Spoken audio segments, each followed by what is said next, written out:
Сәлем баршаңызға, менің көрермендерім, менің каналыма қош келдіңіздер.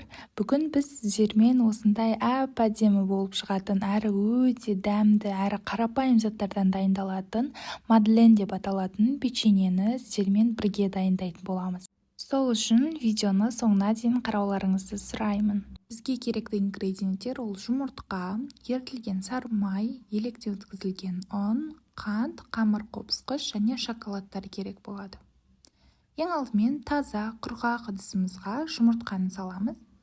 Оның үстіне қантты салып, жақсылап тұрып венчиктің көмегімен араластырып аламыз.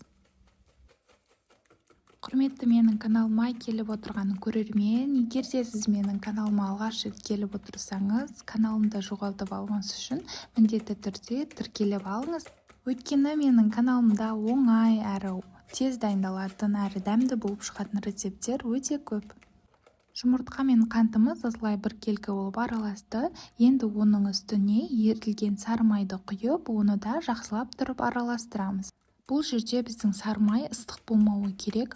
Егер де ыстық болатын болса, жұмыртқаға құйғанда жұмыртқа пісіп қалуы мүмкін. Сары майды құйғаннан соң жақсылап тұрып араластырып аламыз. Одан соң үстіне қамыр қопсқышты саламыз да, оны да жақсылап тұрып біркелкі болғанша араластырып аламыз. Сұйық массамыздың барлығын жақсылап араластырып алдық. Енді үстіне ұн салатын боламыз. Ұнды міндетті түрде електен өткізіп салыңыздар.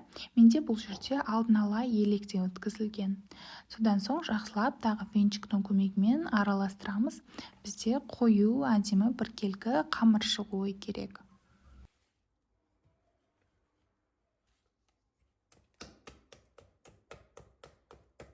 Міне көріп тұрғандарыңыздай, бізде әдемі біркелкі, ешқандай ұнның түйіршектерінсіз, осындай қатты сұйық емес, қою емес қамыр шығуы керек.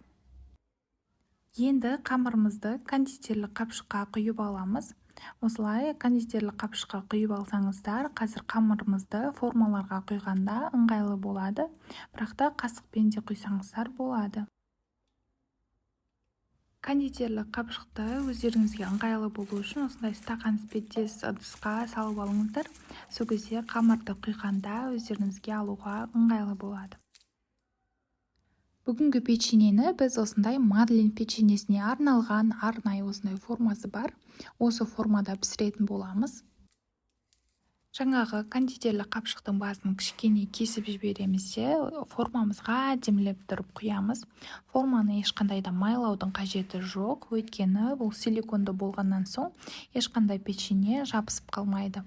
Қатты толтырмай, осылай әдемі етіп, формасынан шығармай құйып шығамыз.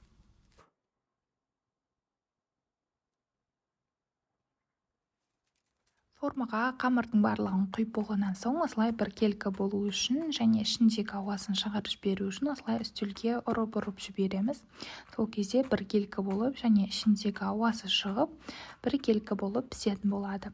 Енді печеньемізді қызып тұрған пеште 180 градуста 25-30 минуттай пісіріп аламыз. Міне біздің печеньелеріміз осылай пісіп шықты. Міндетті түрде формадан шығармай тұрып толық суытып аламыз. Толық суытып алғаннан соң ғана формадан босатамыз. Осылай әдемі болып қызарып пісуі керек, қатты күйіп кетпеуі тиіс. Енді печеньемізді сәндеуге кірісеміз. Ол үшін кондитерлік қапшыққа шоколадты ерітіп аламыз. Мен бүгін ақ және қара шоколадты қолдандым.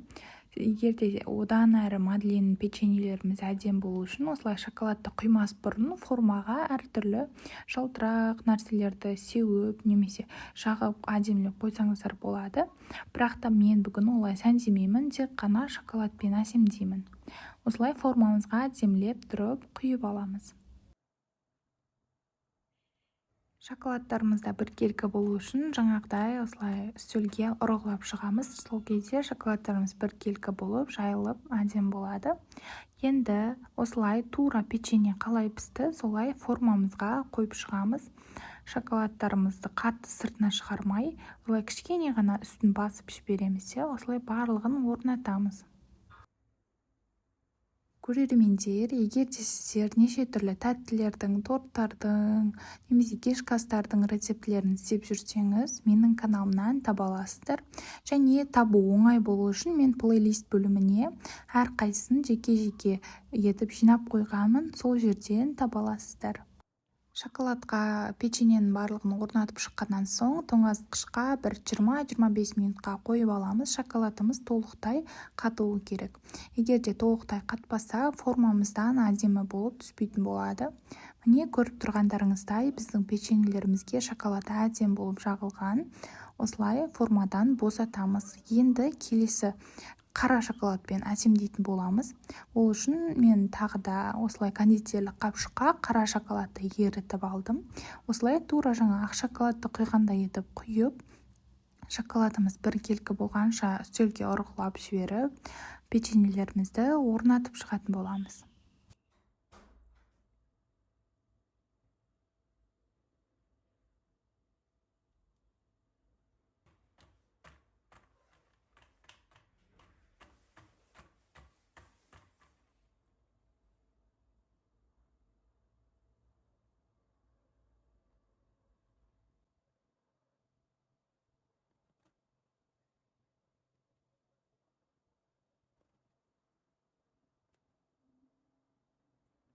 Қара шоколадтың үстіне печеньелеріміздің барлығын қойып шыққаннан соң, тағы да тоңазытқышқа бір 25-30 минутқа салып аламыз. Міне, қарап тұрсаңыздар, біздің шоколадымыз қатып, әдемі болып печеньелеріміз формадан босап жатыр. Қарап отырсаңыздар, біздің печеньелеріміз осылай оп-оңай болып дайындалады. Шайды демдеп қойып енді әдемілеп шай іше берсеңіздер болады. Және қарасаңыздар, бұл печеньені қонаққа да қойсаңыздар болады. Әдемі болып дастарханның сәнін келтіріп тұрады. Міндетті түрде дайындап, дәмін сіздер де көріңіздер. Барлықтарыңызға сәттілік, астарыңыз дәмді болсын. Сіздермен бірге болған Раушан.